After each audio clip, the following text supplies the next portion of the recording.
Well, folks, this lesson is called function notation, and then it's also the function rules. We have to teach you how to actually write them, okay?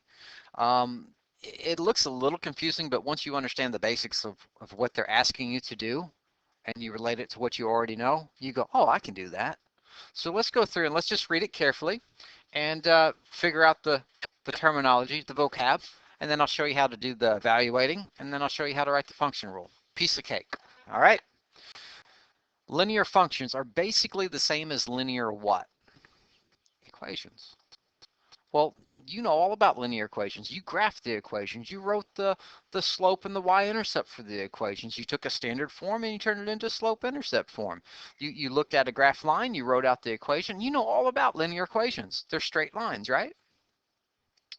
So as a result, it's going to be very, very easy to relate what you know to this part.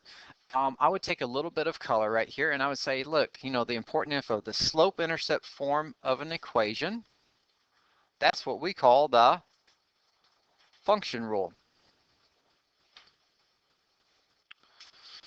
So in the same way that x is an input and all your x's would be your domain, when you see function rule, you go, oh, that's the equation.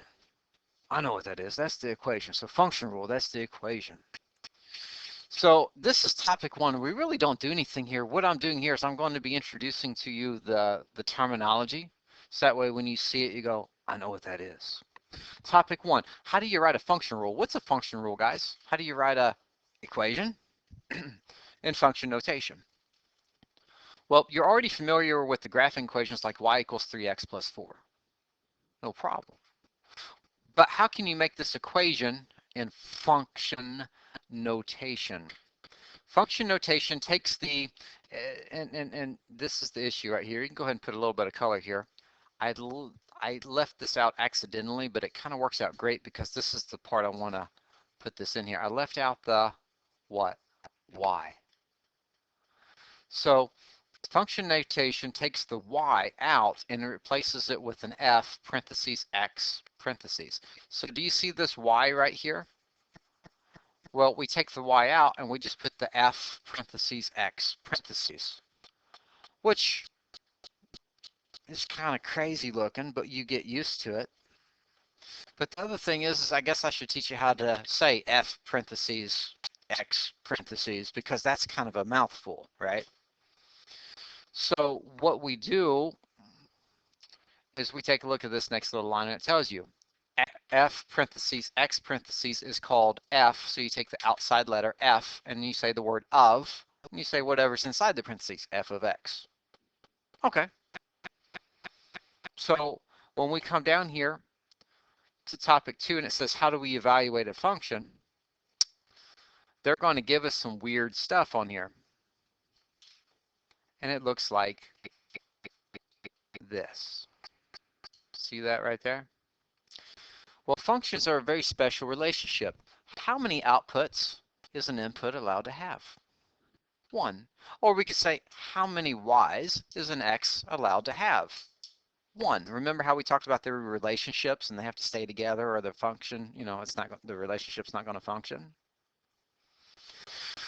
Well, functions are a special relationship where an input is given a rule to follow to figure out the output or the y. They'll give you the function rule and then tell you the inputs you need to use. Your job, get the outputs for each what? Input. See this little term right here? Evaluate? That pretty much means solve. Pretty much it means solve. But it's not like the equation solving, okay? Because they're going to tell you what x is already. And it's like, sweet, I can do that. And so as we come down to this part right here, here are the 3 questions that we're going to work our way through. You can see that the very first equation is written in function notation format. We would say f of x equals 3x plus 2, or 3 times x plus 2.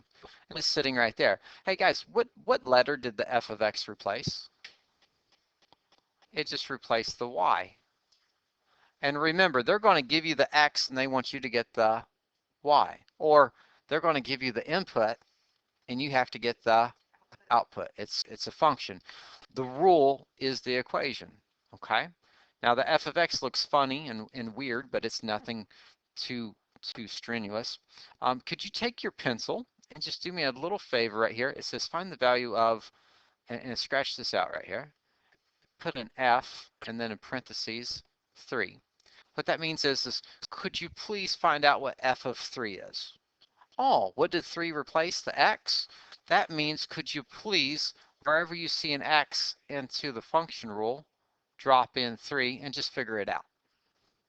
That's all that it is. So let's go write this out right here. Hey, f of 3, that means wherever you see an x that's a 3, please just put in what? A 3. And now you go work it out using the order of operations. Now, if you have a calculator, you just go and you box this up right here and you stick it right in your calculator. 3 times 3 plus 2, boom, 11. But because this is notes and I want you to understand what's happening here without a calculator, let's go work this one out. Should we multiply first or should we add first? Definitely multiply. So 3 times 3 is 9 and the plus 2 came down. Hey, what's 9 plus 2? 11. So let's look at this as far as what you know. Who's the x in this relationship, the 3 or the 11? 3. X is 3. Who's 3 going out with? Who's the y? 11. Or we could use the different terminology. Who's the input in this? 3. Who's the output? 11. Now you could actually go and make yourself, don't write this one down, you can make yourself a little XY table and you could say, well, 3 is our input or our X, and what was the output? 11. Now if I waited 5 minutes and I put 3 back into that equation again, wouldn't I still be getting 3 times 3 is 9 and 9 plus 2 is what? 11. Would you still get an 11? That's what we've been doing. A function is where every input has one output. We could almost change it. Every input always gets the same output. You know, after you figure out what its output should be, we know who they're supposed to be linked up with. Who's 3 supposed to be with every single time? 11. But if I put a 2 in here, see, like if I put a 2 in there, if I said, could you please evaluate f of 2? Then I would take the 2 and I would put it in right here, wouldn't I? What's 3 times 2? 6. And what's 6 plus 2? So an input of 2 gets me an output of 8. And you can figure this out every single time. I don't think that's the hardest thing in the world, is it? And technically, you could use this style to go and graph if you needed to. You could go get the ordered pairs, put the dots down, and that could work out pretty good. So let me get that out of the way here. This time we have a different function. This would be function g, or g of x equals -4 times x plus 5. Could you all help me evaluate the value of g of -2? That basically means, can you please tell me what's my output going to be if my x is a -2? So I'm going to put this one in a different color here.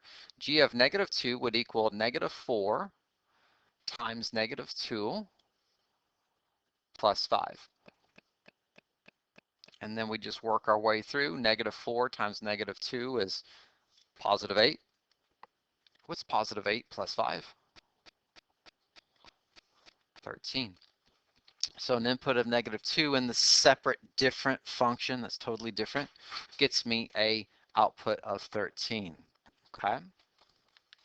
Now for function h sitting over here, let me switch over to maybe like a green color here. We want the -5 to go in for the x. So h of -5 equals 4/5 times -5 plus 10. Starting to run out of room there. I think 4/5 times -5, yes, it's -4 plus 10, and -4 plus 10 is +6. So that's it. That's evaluating functions. Does that make sense to you? Okay. All right, so at the bottom of the page, it says write a linear function rule. Well, you know about linear equations. Remember, function rules are pretty much like equations. So can you write a linear equation? Yeah, you know all about linear equations. They have a slope and they have a y-intercept. Now, if they give you an xy table, I bet you could use the information to go get slope, and you could use the information to get y-intercept, and you make a little equation. That's what they want. They want the equation. And they told you it's a linear function, so that means everything that you know about linear equations comes to play here. So step one, could you just make this little notation right here? Step one. Find what? M. What's M stand for? Slope. We can call it rate of change, but slope works, okay? We'll worry about it being called rate of change later. Now, the next thing is I have 3 x's and I have 3 y's. How many do we really need? 2. And I'm going to write down, hey, change of y over change of x. That's what we do. How about we just say 8 minus 13 for my y's? That work? 8 minus 13? First y minus the second y. And then I have to come back, since I chose the first y, I'm going to use the first x and minus the second. The delta y over the delta x, that's the triangle y over triangle x. That just means y minus y over x minus x. That's the same thing, okay? So we get negative 5 over negative 1, so that's a lot of positive 5. Cool. Step 2. Find b. So this is where you take y equals mx plus b, the format, and we plug in everything except for the b, and then we find out what b is, the y-intercept, and then we can make our equation. Oh, I'm sorry, did I say equation? They're now going to say the term function rule. See this part right here? You might want to just like, hey, look, it's the equation. The function rule, that's your equation, okay? You got to get used to this terminology. It sounds so confusing, but it's not. It's the same stuff that you know a lot of times, okay? So don't let that mess with you. Now let's come on down here. What do we want to plug in for our x and y? Do we want to use 1 and 8, 2 and 13, or 3 and 18? I like 1 and 8 because it is smaller. Yeah. So the y is 8. Now this m, did we find out what m is? 5. So that's 5. What's the m doing to the x? And since we used the 8 for y, we're going to use its x, which is 1. And now if you all could just help me work this through, 5 times 1 is 5. What do we do now? Subtract by 5? Subtract by 5, and we get 3 equals b. Step 3, you just put them all together. Hey, look, y equals 5x plus what? 3. Now, technically, I could have replaced the y with f of x, because remember, f of x is the same thing as y. Technically, you could have, but I'm okay if you put a y there. Okay. Are we ready for the second one? Because it's going to be the exact same thing. We get you the ordered pairs. So here we go. Let's go find our m. Negative 3 minus negative 6. 2 minus 3. After it's all said and done, you get negative 3, I think. Does that sound right? Negative 3. Then we just come through here and we have to attack it with the same gusto we did last time. I don't know about you, but I kind of like that 2, negative 3, because it's a little bit smaller. You know, it's the first one. So our y value is the negative 3. Well, our m is also negative 3, so it's a little confusing. And since I used the negative 3 for the y value, I'm going to use the x value of 2. Let me clean that up there for us.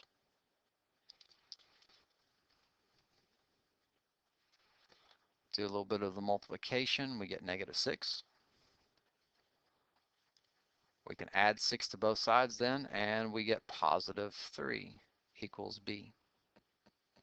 So y equals negative 3x plus 3. That is our function rule. But isn't that the exact same thing as an equation of what we've done? So that's the nice thing about being able to take previous knowledge. And that's also something to remember, that as we go through this chapter, do your very best to get this into your long-term memory, because you're going to see this again next year. And it's so much easier if you go, oh yeah, I remember functions. I remember function notation. I remember a function rule is just the equation. Try your best to get this into your long-term memory. Ask questions and see if you can make this make sense with the stories that I've told you. Okay? So let's get you on your assignment. If you got questions, I'm right here for you.